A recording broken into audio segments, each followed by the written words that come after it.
अस्सलाम वालेकुम। आज हम क्या कहते हैं फाइनेंशियल अकाउंटिंग में जो हमारे पास पहले 4 चैप्टर्स हैं, जिनमें अकाउंटिंग इक्वेशन, उसका इंट्रोडक्शन, डबल एंट्री, ये जितने भी चैप्टर्स हैं, इनके हम कुछ एमसीक्यू सॉल्व करेंगे। इसमें कैपिटल एक्सपेंडिचर और रेवेन्यू एक्सपेंडिचर भी शामिल है। तो हम बगैर टाइम वेस्ट के क्वेश्चन सॉल्व करते हैं। आज हम पहले 5 करेंगे और इस तरह 4 पार्ट्स होंगे जिसमें 5-5 करके हम सॉल्व करेंगे। तो पहला क्वेश्चन अगर आप देखें तो लिखा हुआ है, which of the following is a valid reason to close off the ledger account. मतलब लेजर अकाउंट को बंद करने के लिए सबसे वैलिड रीजन कौन से सही रीजन। तो अब हम इसमें मार्क करते हैं। The ledger account are close off to ensure that the accounts do not contain any errors. देखिए लेजर अकाउंट में एरर्स का अंदाजा नहीं होता। अब आपने सोचे, आपने क्या कहते हैं गाड़ी खरीदी थी 200 की, तो अब आप गाड़ी और कैश से खरीदी थी, तो 200 से गाड़ी को डेबिट कर देंगे और कैश को क्या कर देंगे, क्रेडिट कर देंगे। अब आपने ये गाड़ी का अगर आप देखें तो ये हमारी टी अकाउंट है, इसमें आपने 200 से गाड़ी डेबिट करनी थी, आपने 400 से डेबिट कर दी। ये आपने गलती कर दी ना, एरर हो गया। लेकिन जब अब आप इसको क्लोज करेंगे जनरल आगे ट्रायल बैलेंस में ले जाने के लिए, तो अब आप इसमें क्या करेंगे, आप इसमें कैरी डाउन जो बैलेंस लेके जाएंगे वो लेके जाएंगे 400 ही लेके जाएंगे, 400। तो अब इसमें आपको कोई पता चला है कि एरर हुआ हुआ है। मतलब कि जनरल लेजर क्लोज ऑफ हो जाते हैं लेकिन हमें उसमें अंदाज़ा नहीं होता कि कोई गलती हुई भी है या नहीं हुई भी। तो इसमें ये जो स्टेटमेंट है ये तो हमारे पास गलत होगी, सही है। अब हमारे पास जो नेक्स्ट है, ledger accounts are close off to identify the balance to be reflected in the trial balance. मतलब कि लेजर अकाउंट इसलिए बंद किए जाते हैं ताकि उनका जो बैलेंस है वो हम ट्रायल बैलेंस में लिख सकें। तो ये वाली जो स्टेटमेंट वो सही है। अब आपने ये कैरी डाउन बैलेंस कार का 400 था, तो इसको अब आप ट्रायल बैलेंस बना हुआ है, इसमें आप जाके इस कार को क्या कर देंगे, 400 से डेबिट कर देंगे। तो ये देखें इस तरह ये स्टेटमेंट जो हमारे पास है ये सही है। मतलब कि यही इसका करेक्ट ऑप्शन है, लेकिन फिर भी हम आगे देख लेते हैं। अब आगे लिखा हुआ है, it confirms whether the business has made a profit और लॉस फॉर द ईयर। अब देखिए जो statement of profit and loss है, हर जनरल लेजर का अकाउंट होता है वो उसमें नहीं जाता। जैसे अब ये कार का अकाउंट है, ये हमारे पास क्या है, ये हमारे पास क्या कहते हैं, ये हमारे पास है नॉन करंट एसिड है, नॉन करंट एसिड है। तो अब ये नॉन करंट एसेट है, तो ये कार गाड़ी है और ये जाती है हमारे पास क्या कहते हैं, एसओएफपी में। मतलब कि एसओएफपी हमारे पास कौन सी है, स्टेटमेंट ऑफ फाइनेंशियल पोजीशन, या जिसको आप बैलेंस शीट भी कहते हैं। तो अब ये इसका प्रॉफिट एंड लॉस से कोई लेना देना ही नहीं है। तो इसका मतलब कि हर जनरल अकाउंट इसलिए नहीं क्लोज किया जाता कि वो प्रॉफिट एंड लॉस में जाए। तो हमारे पास ये ऑप्शन भी क्या हो गया, गलत हो गया। अब हमारे पास जो डेल्टा है, it is closed off to provide the management of the business information pertaining to each of the ledger account. हमारे पास जो मैनेजमेंट होती है ना, उसको जो इन्फॉर्मेशन हम प्रोवाइड करते हैं वो हम प्रोवाइड करते हैं स्टेटमेंट से, statement of profit and loss, statement of financial position, जैसे आपने आजकल 2 पढ़ी है सिलेबस में। तो इस उनसे क्या कहते हैं, मैनेजमेंट इन्फॉर्मेशन लेती है। उनको इन्फॉर्मेशन हम ये इस अकाउंट से ही देंगे, ये अकाउंट उठा के उन्हें नहीं देंगे कोई इन्फॉर्मेशन ले। तो ये स्टेटमेंट भी हमारे पास क्या होगी, गलत होगी। तो हमारे पहले का जो ऑप्शन है वो क्या है, बीटा ऑप्शन है करेक्ट। अब हम सेकंड की तरफ बढ़ते हैं, which statement about general ledger is true. पहले मैं स्क्रीन को खोल लेता हूँ सही से। अब हम सेकंड की तरफ बढ़ते हैं। हमारे पास जो सेकंड आता है, एक मिनट मुझे ऊपर करने दें। This statement about the general ledger is true. मतलब कि जनरल लेजर जो कौन सी ऐसी स्टेटमेंट जो करेक्टली डिफाइन करिए, accounts in the general ledger are closed off and balances are reflected in the trial balance. तो ये स्टेटमेंट ट्रू है। अब ये देखिए जनरल लेजर का, जैसे हमने ऊपर जो अकाउंट पढ़ा था, ये वाला टी अकाउंट कार का, इसको हमने यहाँ क्लोज ऑफ किया और इसको हम कहाँ ले गए, ट्रायल बैलेंस में ले गए। तो ये जनरल लेजर का ये अकाउंट था, जनरल लेजर में एक अकाउंट था नॉन करंट एसेट का उसको। तो ये इसी तरह होता है, तो ये सही है। अब आगे देखते हैं वो क्यों गलत है। General ledger is used when a business is not able to see general recording transactions. इस स्टेटमेंट में लाइन को उल्टा कर दिया गया है। जब भी आपके पास कोई ट्रांजैक्शन रिकॉर्ड होती है ना, तो आप उसे जनरल लेजर में रिकॉर्ड करते हैं, जनरल्स में रिकॉर्ड नहीं करते।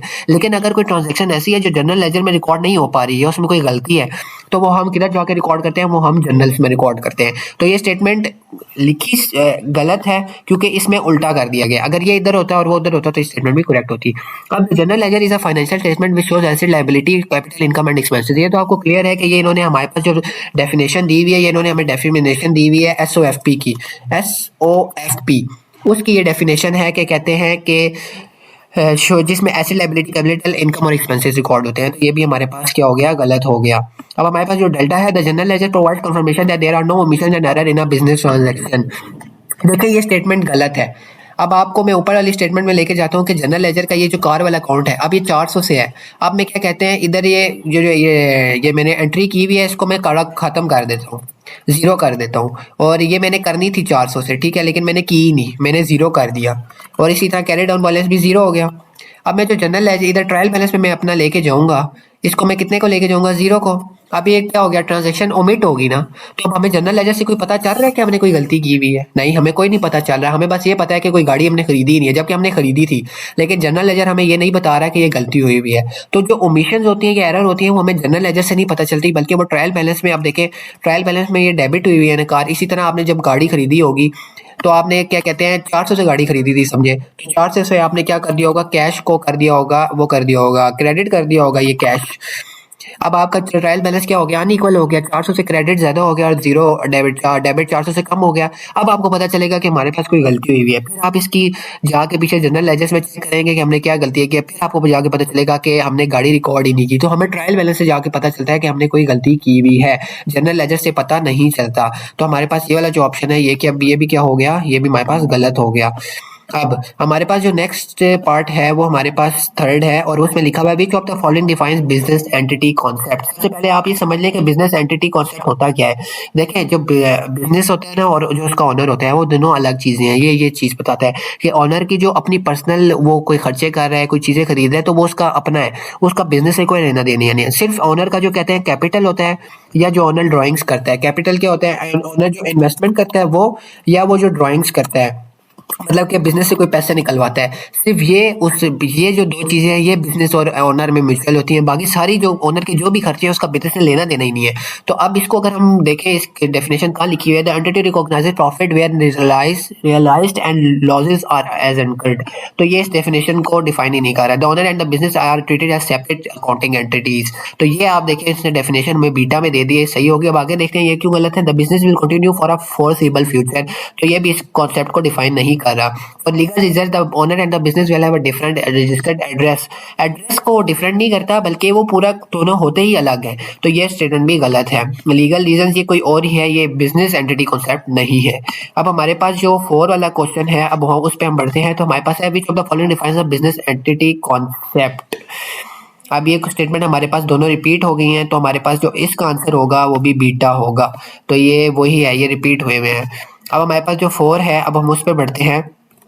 और में उससे लिखा हुआ है Binta has opening net assets of 149,421. She paid 8,000 from her personal bank account into the business bank accounting in the first month of the year and transfer 56,000 from the business bank account to her personal account on the last day of the accounting period. Net asset at the end of the period were 14347.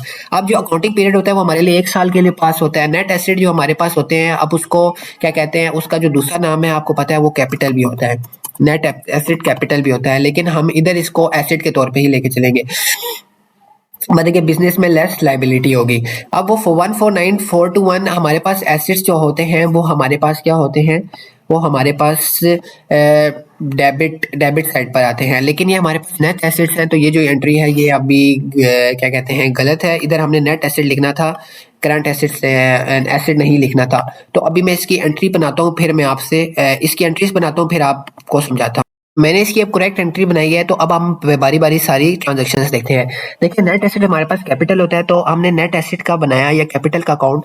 तो अब उसमें 149,421 उसमें पड़े हुए थे opening. अब जो opening capital है, जो क्रेडिट कैपिटल होता है, सॉरी, उसका जो नॉर्मल बैलेंस होता है वो कौन सा होता है, क्रेडिट होता है। तो ओपनिंग साइड कौन सी होगी, क्रेडिट साइड होगी। तो हमने क्रेडिट साइड पे ये लिख दिया, ठीक है। अब हमारे पास जो आ गया, she paid 8,000 from her personal bank account into business bank. मतलब कि उसने एक और कैपिटल इन्वेस्ट किया। जब वो और कैपिटल इन्वेस्ट करेगी तो कैपिटल बढ़ेगा, और जो कैपिटल बढ़ता है तो क्या होता है, क्रेडिट होता है।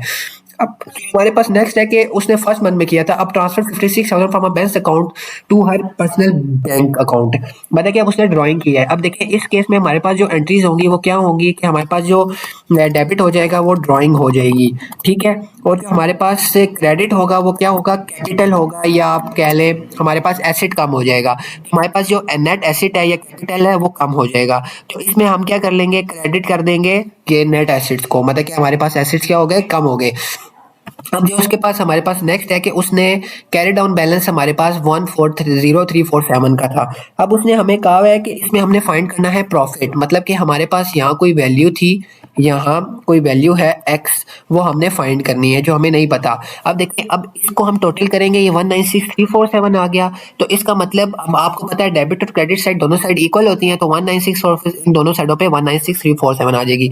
अब आपने ये वाली वैल्यू फाइंड करनी है ना, आप सिंपली क्या करेंगे, आप लिखेंगे 196,347 माइनस कर देंगे, आप क्या कहते हैं 8,000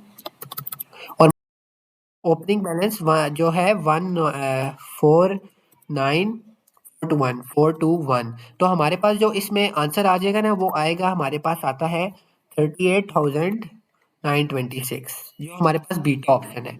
तो हमारे पास जो ये एक्स है, ये हमारे पास क्या है, प्रॉफिट है। देखें, अब प्रॉफिट क्रेडिट साइड पे कैसे आएगा, देखें जब भी प्रॉफिट होता है तो हमारे पास कैपिटल क्या होता है, इंक्रीज होता है।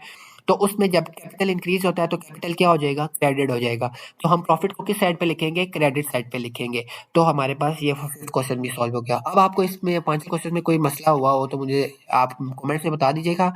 हम इसके नेक्स्ट पार्ट में मिलते हैं, तब तक के लिए अल्लाह हाफ़िज़।